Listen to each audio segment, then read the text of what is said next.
मित्रों नमस्कार। मैं हूं राकेश कुमार। आप देख रहे हैं माताभिमत। मित्रों, शिक्षा विभाग में रोज कुछ न कुछ हो रहा है और अब यह मामला आया है रसोइया का। जी हाँ, आप जानते होंगे मित्रों कि रसोइया अपने मानदेय को बढ़ाने के लिए लगातार संघर्षरत रहे हैं। कई बार आंदोलन किया है, लेकिन अब तक उनको कोई अच्छी पहल सरकार के तरफ से प्राप्त हो ऐसा नहीं हुआ। लेकिन अब कुछ होने जा रहा है। उसका कारण भी है। कारण यह है कि जो रसोइया हैं बिहार के 70,000 स्कूलों में, उनकी संख्या लगभग 2,38,000 है। अब ये रसोइया और जो सहायक हैं, इनकी इतनी बड़ी संख्या को सरकार नाराज नहीं करेगी। और वो उस समय जब चुनाव सामने है। मतलब कि चुनाव को देखते हुए सरकार ने एक बड़ा फैसला लिया है और वो फैसला लिया है कि रसोइया के मानदेय को बढ़ाया जाए। इसके लिए बाज़ाब्ता प्रस्ताव भी तैयार हो रहा है और जो सूचनाएं मिल रही हैं उससे ये लग रहा है कि कम से कम रसोइया का मानदेय 2 गुना तो होगा ही होगा। देखिए, ये रसोइया जो शिक्षा विभाग का मध्याह्न भोजन योजना है, एमडीएम है, उसका रीढ़ है। मतलब कि अगर ये बच्चों को खाना बनाकर न खिलावें तो ये योजना नहीं चलेगी। इसके पूर्व भी कई तरह की योजनाएं आई थी एमडीएम को लेकर, एजेंसियों को दिया गया था। और आप जानते हैं कि कभी छिपकली और कभी विषाक्त भोजन, इस तरह की बातें लगातार होती रहीं और सबसे बेहतरीन स्थिति रहा रसोइया का, जो स्कूल में ही भोजन बनाते थे और बच्चों को भोजन कराते हैं। अब इन लोगों को जो एक परेशानी यह थी कि इनका मानदेय बहुत कम था।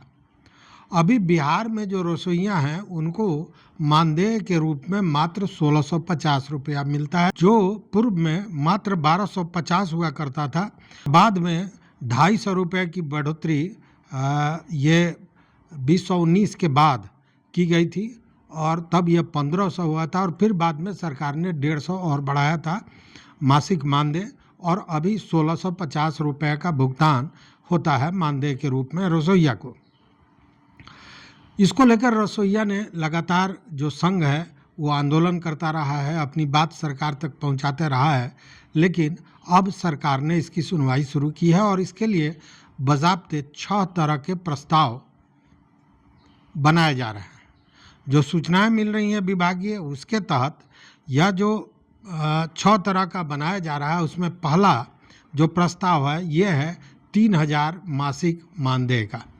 दूसरा प्रस्ताव है 4,000 का।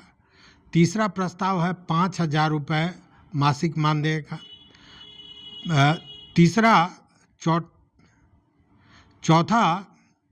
चौथा प्रस्ताव है 6,000 मासिक मानदेय का। उसी तरह पांचवा प्रस्ताव 7,000 और आठवां जो प्रस्ताव है वो 8,000 पर मंथ मानदेय का रखा गया है। अब ये देखने वाली बात है कि यह जो मानदेयों की बढ़ोतरी अगर दोगुना भी होता है, उस स्थिति में जो बताया जा रहा है उससे लगता है कि सरकार को वित्तीय भार जो अतिरिक्त लगेगा वो लगभग 450 से 550 करोड़ का वित्तीय भार होगा सालाना।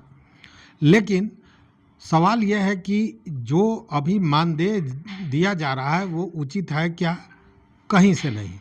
इसलिए कि अगर सरकार द्वारा ही तैयार किए गए मजदूरी को देखा जाए तो 1 अप्रैल 2025 को न्यूनतम मजदूरी जो अकुशल मजदूर हैं उनके लिए 424 रुपये तय की गई है। वहीं अर्धकुशल जो मजदूर हैं उनके लिए 440 रुपये मजदूरी प्रतिदिन का तय है। उसी तरह जो कुशल मजदूर हैं उनके लिए 536 और जो अति कुशल हैं उनके लिए 654 रुपये का प्रतिदिन की मजदूरी तय की गई है और यह सरकार द्वारा तय की गई है।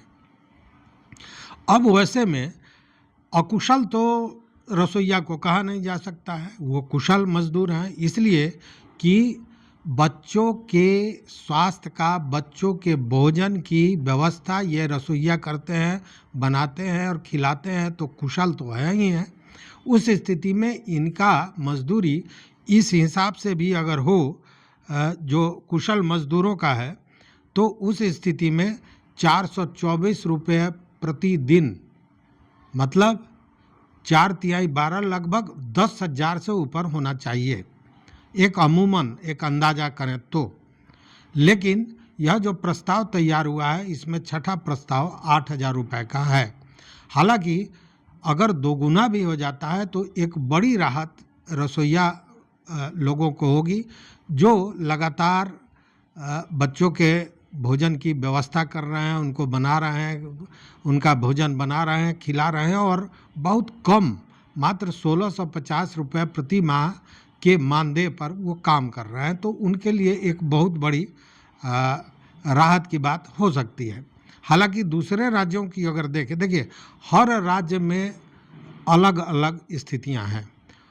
अच्छा, उसके पहले अब मैं बता दूं कि ये जो 1650 रुपया मिलता है, इसमें केंद्र सरकार का जो एमडीएम कार्यक्रम है, इसमें केंद्र सरकार मात्र 1,000 रुपये देती है, जिसमें 600 रुपया केंद्र सरकार का होता है और 400 रुपया राज्य सरकार अपने तरफ से देती है। मतलब कि ये जो 1,000 रुपया हुआ, उसमें केंद्रांश 600 है और राज्यांश 400 है। उसके अतिरिक्त राज्य सरकार टॉपअप के आधार पर 650 रुपया देती है, इसलिए यह 1650 होता है।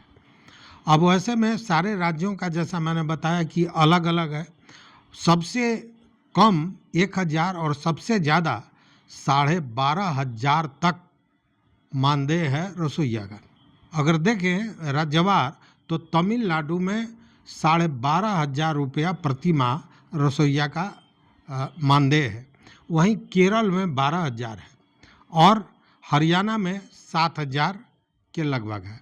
तो हर राज्य में अलग अलग है। वैसे में अगर बिहार सरकार भले चुनाव को देख के ही किसी भी कारण से अगर ये कर रही है तो एक अच्छी पहल मानी जाएगी, चूँकि 30 दिन काम करने वाला व्यक्ति अगर मात्र, ठीक है एक बात कही जाती है कि ये पार्ट टाइम है, लेकिन क्या पार्ट टाइम होता है? मान लीजिए कि सवेरे से रसोइया रहता है, स्कूल में खाना बनाता है, मध्याह्न भोजन का व्यवस्था करता है, तैयार करता है, बच्चों को खिलाता है, फिर बर्तन वगैरह की सफाई, ये करते करते उसका दिन भर लगता है, इसमें कहीं शक व शुबा नहीं है। वैसे में 1650 रुपया बहुत कम था, और सरकार अगर कुछ बेहतर सोच रही है, नया प्रस्ताव ला रही है, और ये आशा किया जा रहा है, अंदाज़ा किया जा रहा है कि बहुत जल्द 2-3 महीने के अंदर में ये चीज़ें हो जाएंगी और रसोइया का जो वेतनमान है या मानदेय है, या कम से कम दोगुना तो होगा ही होगा। ऐसे में ये एक बड़े राहत की समाचार है। तो इस वीडियो में बस इतना ही। देखते रहिए मत अभिमत। मित्रों, चैनल पर नए हो तो सब्सक्राइब कीजिए, लाइक कीजिए, दोस्तों के साथ शेयर कीजिए और अपना विचार जरूर दीजिए। बहुत बहुत धन्यवाद। कोटिशः आभार।